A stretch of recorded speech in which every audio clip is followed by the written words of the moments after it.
लाड़ो और रीमा एक दिन इंसानी बस्ती में एक पेड़ पर बैठी थी। थोड़ी ही दूर बैठा किसान का बेटा चॉकलेट खा रहा था। रीमा उसे घूरे ही जा रही थी। लाड़ो, ये इंसान का बच्चा क्या खा रहा है? लाड़ो कई बार इंसानी बस्ती में आ चुकी थी, इसलिए वो इंसानों की बहुत सारी चीजों को समझती और जानती थी। रीमा भाभी, ये बच्चा चॉकलेट खा रहा है। ये बहुत ही टेस्टी होती है। ये बहुत ही सॉफ्ट और मीठी होती है। अच्छा, ठीक है, अगर ऐसी बात है तो ये चॉकलेट मैं भी खाऊंगी। लाड़ो, तुम बस ध्यान रखो कोई आ ना जाए। मैं जल्दी से इस बच्चे से चॉकलेट छीन के लाती हूँ। अरे रीमा भाभी, बच्चों से चीजें छीनना गलत बात होती है। लाड़ो ने अभी कहा ही था कि रीमा बिना उसकी पूरी बात सुने वहाँ से उड़ जाती है। वो उड़ते उड़ते बच्चे से चॉकलेट छीन लेती है। बच्चा रोने लगता है। बच्चे के रोने की आवाज सुनकर किसान की बीवी लाठी लेकर बाहर आ जाती है। रीमा भाभी, भागो, जल्दी चलो यहाँ से। अब तो मरवा ही देती। किसान की बीवी के हाथ में लाठी है। वो दोनों जल्दी से वहाँ से भाग जाती हैं और वापस अपने जंगल आ जाती हैं। जंगल वापस आकर रीमा एक ही मिनट में पूरी चॉकलेट खा जाती है। वाह वाह वाह, ये चॉकलेट तो कितनी मजेदार थी। काश मैं ये चॉकलेट रोज खा पाती। रीमा भाभी, आपकी ये आदत बहुत बुरी है। बच्चों से चीजें नहीं छीनते। मैं दोबारा आपके साथ नहीं जाऊंगी, ना ही आप मेरे साथ जाना। अरे लाड़ो, अब बस भी करो गुस्सा। चलो, अब हमें घर बनाने के लिए तिनके ढूंढने जाना है। वो दोनों सूखे तिनकों की खोज में निकल पड़ती हैं। थोड़ी देर उड़ने के बाद उन्हें कुछ तिनके मिल जाते हैं। सूखे तिनके लेकर वो एक पेड़ पर बैठ जाती हैं और गर्मी की दोपहर में आराम करती हैं। लाड़ो, कितना अच्छा होता अगर ये घर बनाने का झंझट ही ना होता। अरे रीमा भाभी, जिंदगी जीने के लिए तो काम करना ही पड़ता है। अगर हम कोई काम ना करेंगे तो हम बेकार हो जाएंगे। बिना काम के जिंदगी का कोई मजा नहीं है। हाँ लाड़ो, लेकिन ये सिर्फ घर बनाने का काम ना होता। मुझे इस काम से नफरत है। बाकी सब काम तो मैं बहुत अच्छे से करती हूँ। वो दोनों बातें कर ही रही थी कि तभी वहाँ से एक परी गुजरती है। दोनों को एक पेड़ पर बैठे देखकर परी उनके पास आ जाती है। दोस्तों, क्या हुआ? तुम लोग इतने परेशान क्यों हो? तभी रीमा फट से बोलती है, देखो ना परी, हम लोग कितनी मेहनत करते हैं। सारी दोपहर काम में गुजर जाती है, तब जाके हमारे घर बनते हैं। प्रॉब्लम तो आपकी बहुत बड़ी है, लेकिन आप लोग चिंता नहीं करो। ये लो, मैं तुम दोनों को बीज देती हूँ। ये जादुई बीज हैं। इन्हें तुम जहाँ भी दबाओगे वहाँ घर बन जाएगा। लेकिन परी जी, घर किसका बनेगा? तिनकों का या मिट्टी का? दोस्तों, ये जादुई बीज हैं। आप जिसका भी घर कहोगे, ये बीज उसी चीज का घर बनाएंगे। चलो, अब मैं चलती हूँ। मुझे आगे बहुत काम है। मुझे देर हो रही है। आपका बहुत शुक्रिया परी जी, आपने हमारी बहुत मदद की। चलो, हम भी चलते हैं। तीनों अपने अपने रास्ते पर निकल पड़ती हैं। लाड़ो और रीमा अपने अपने घर आ जाती हैं। माँ, क्या आप घर बनाने के लिए तिनके नहीं लाई? आप तो घर से वही लेने गई थी।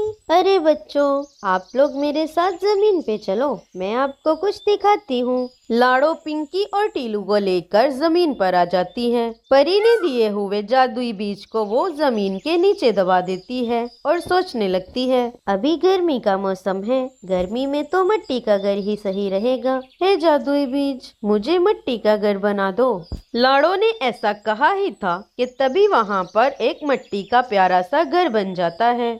लाड़ो घर देखकर बहुत खुश हो जाती है। वो अपने बच्चों को लेकर अंदर चली जाती है। नया घर देखकर दोनों बच्चे बहुत खुश हो जाते हैं। रंगू जी, ये देखो, ये एक जादुई बीज है। मैं जिसका भी बोलूंगी मेरा घर उसी चीज का बन जाएगा। अरे तुम बकवास बंद करो। ये तुम्हारे तिनके ना लाने के बहाने हैं। मैं अब सोने लगा हूँ और मुझे तंग मत करना। उठ के फिर तिनके लेकर आऊंगा। ऐसा बोलकर रंगू सो जाता है। रीमा बहुत कंफ्यूज हो रही थी। उसे समझ नहीं आ रहा था कि वो किस चीज का घर बनवाए। थोड़ी देर सोचने के बाद उसका ध्यान बच्चे की चॉकलेट पे जाता है। वो सोचती है, मैं एक काम करती हूँ, मैं अपना घर चॉकलेट का बनवा लेती हूँ। फिर जब भी मन करेगा जी भर के चॉकलेट खाऊंगी। हे जादुई बीज, मेरे लिए चॉकलेट का घर बना दो, और वो भी बहुत बड़ा। रीमा ने ऐसा कहा ही था कि तभी वहाँ पर बहुत बड़ा चॉकलेट का घर बन जाता है। इतना बड़ा चॉकलेट का घर देखकर रीमा तो खुशी से पागल हो रही थी। वो चॉकलेट खा के खुशी से शोर मचाने लगती है।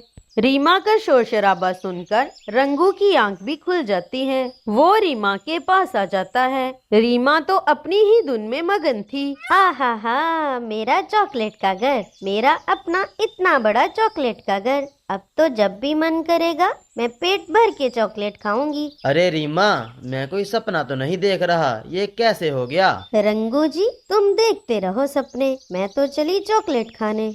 रीमा जल्दी से चॉकलेट खाने लगती है। रंगू तो अभी भी बहुत हैरान हो रहा था। तभी वहाँ पर लाड़ो आ जाती है। लाड़ो चॉकलेट का इतना बड़ा घर देखकर बहुत चौंक जाती है। अरे रीमा भाभी, ये आपने क्या किया? आपने तो चॉकलेट का ही घर मांग लिया। अब तो पक्का आपको खुद से ही घर बनाना पड़ेगा, क्योंकि चॉकलेट तो खत्म हो जाएगी। नहीं लाड़ो, देखो ना, ये घर तो कितना बड़ा है, मुझसे अकेली से कहाँ खत्म होगा। रीमा भाभी, आपने सही कहा, आपसे ये खत्म नहीं होगा, लेकिन जंगल के बाकी पक्षियों को कैसे रोकेंगी? क्योंकि खाने वाली चीज तो खाई ही जाती है। ऐसे कैसे? ऐसे मैं अपनी चॉकलेट का घर किसी को खाने नहीं दूंगी। मैं अपने घर का पहरा दूंगी। कोई मेरे घर को हाथ तो लगा के दिखाए। ठीक है रीमा भाभी, आपको जो ठीक लगे आप वो कर लेना, लेकिन सिर्फ आज के लिए मुझे मेरे बच्चों के लिए थोड़ी सी चॉकलेट दे दो। आपकी बहुत मेहरबानी होगी। बड़ी आई चॉकलेट लेने वाली, रूल सबके लिए सेम है। लाड़ो चुपचाप वहाँ से चली जाती है। रीमा के चॉकलेट के घर की बात पूरे जंगल में आग की तरह फैल गई थी। अब तो रंगू और रीमा दिन रात अपने घर का पहरा देते। ऐसा करते करते वो कुछ ही दिनों में थक जाते हैं। कई रातें तो वो बिना सोए गुजार देते हैं। जंगल के बाकी पक्षी चॉकलेट खाने के लिए झाड़ियों में छुप के बैठे थे और वो इनके सोने का इंतजार कर रहे थे। दोस्तों, ये कौवे तो न जाने कब सोएंगे और हमें चॉकलेट खाने को मिलेगी। इन्हें तो कई दिन हो गए हैं पहरा देते हुए, ये तो सो भी नहीं रहे। जहाँ तक मेरा मानना है, ये किसी वक्त तो सोते ही होंगे। आप कहीं मत जाना, यहीं पे खड़े रहो। वो सारे पक्षी झाड़ियों के पीछे ही इंतजार करने लगते हैं।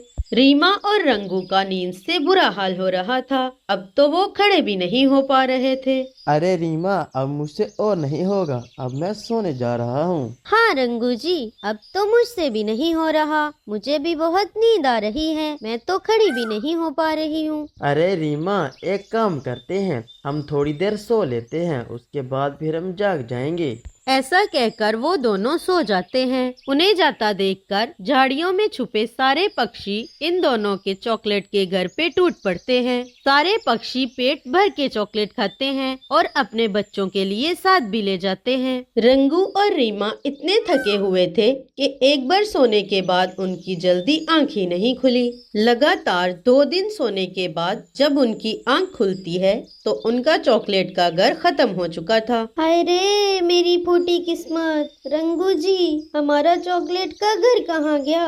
रीमा देख लो, लगता है हमारा घर खत्म हो गया है। मैंने तुम्हें पहले ही कहा था। अब देखो अपनी बेवकूफी का नतीजा। अगर तुमने लकड़ी या मिट्टी के घर मांगा होता तो हम आज यहाँ बाहर ना होते। मुझे माफ कर दो रंगू जी, मुझसे गलती हो गई, लेकिन अब करना क्या है? करना क्या है, अब तिनके इकट्ठे करते हैं और गर्मी से बचने के लिए अपना घोंसला बनाते हैं। ऐसे वो दोनों फिर से गर्मी में तिनके इकट्ठा करते हैं। लाड़ो तो अपने मिट्टी के घर में बच्चों के साथ सुकून से गर्मियां गुजारती है, लेकिन रंगू और रीमा तेज दोपहर में तिनके इकट्ठा करते हैं और अपना घोंसला बनाते हैं। दोस्तों, आप सब से एक रिक्वेस्ट है, आप सब हमारी कहानी देखते तो हो मगर चैनल को सब्सक्राइब नहीं करते। अगर आपको सफारी बर्डीज की कहानियाँ अच्छी लगती हैं तो प्लीज चैनल को सब्सक्राइब कर देना। इससे हमें नई नई कहानियाँ बनाने का मोटिवेशन मिलता है।